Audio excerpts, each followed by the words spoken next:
interviews as such are always individual interviews. The next point is, where do you do that?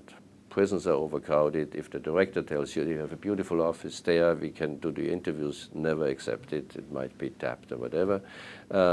Usually detainees know best where they can speak most freely.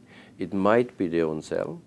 Then I ask the others, would you please leave for a moment so that we can stay alone here? Or they have certain rooms, might also be outside somewhere, where they feel comfortable. That is the most important issue. And then we are sitting down there. I'm never alone with a detainee. We have this principle of 4 eyes. It's also good if you talk to a person, if you interview, you're not taking notes at the same time. You should keep eye-to-eye contact with the persons, and somebody else is taking notes. And next time we might shift. Sometimes I need interpreters, of course, but try to have the group interviewing one detainee, not more than 2 or 3 people. And then I usually start asking the question, when have you been arrested? And then very often they try to tell the whole story, and they say, I'm innocent here. Then I have to say, that might be the case, but I can't help you on that. You have been convicted already by a judge. I can't have any influence. It's not my mandate. Where I can help you is to improve the conditions here. And then we come closer and closer to the main issue.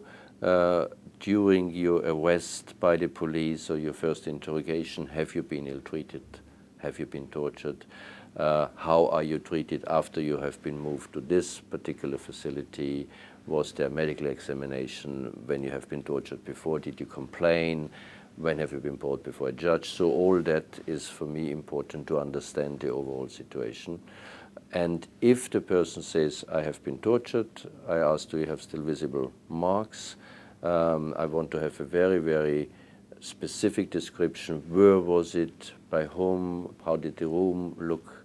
And if there are visible marks, I ask then the forensic expert to have a separate forensic examination in order to see whether his or her findings corroborate the evidence that I have taken. I think that's the most important. What I want is an honest account of what happened. And it is only possible if the people have trust in me. I might give them the business card. I give them this description, what I am, what my mandate is, what I can, what I cannot do. But then it's, of course, very much the way you're interacting. That is then establishing the trust that makes them speak up.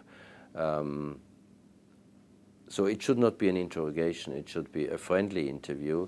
So usually my experience is, there are exceptions always, but that if you develop this trust, if you stick in the normal methods of carrying out these interviews, you're double-checking certain answers, etc., then you get a true story. If you interview a person who really is traumatized and who went through hell, then you have to build it up very, very carefully, and that might take 2-3 hours.